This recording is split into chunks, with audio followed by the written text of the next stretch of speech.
Saudara Dinas Pertanian Kabupaten Aceh Jaya belum menemukan kasus baru penyakit mulut dan kuku pada hewan ternak. Meski demikian, Din Pertan terus juga melakukan pemantauan dan pemeriksaan hewan ternak di sejumlah peternakan. Kasus penyakit mulut dan kuku atau PMK saat ini telah meresahkan para peternak di sejumlah daerah, tidak terkecuali di Provinsi Aceh. Meski sudah ada ternak warga yang mulai terserang penyakit tersebut di beberapa kabupaten di Aceh, namun di Kabupaten Aceh Jaya belum ada laporan dari pemilik ternak. Namun demikian, pemerintah setempat melalui Dinas Pertanian terus melakukan sosialisasi kepada peternak dan memantau perkembangan hewan ternak supaya tidak terjangkit PMK. Hal itu dilakukan supaya hewan ternak di Aceh Jaya tidak tertular penyakit yang saat ini mulai meresahkan para peternak.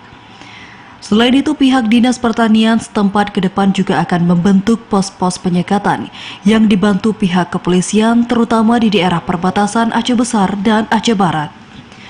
Hal tersebut dilakukan sebagai langkah awal pencegahan masuknya hewan ternak dari luar daerah masuk ke Aceh Jaya, terutama hewan ternak dari daerah yang saat ini terjangkit PMK.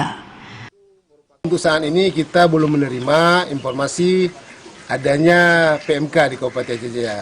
Namun untuk pencegahan kita sudah bersama Pak Polres dan seluruh jajaran Puskeswan di Kabupaten Aceh Jaya sudah membuat posko-posko terhadap apabila terindikasi adanya gejala untuk dapat melaporkan ke kita melalui nomor HP yang sudah kita tetapkan.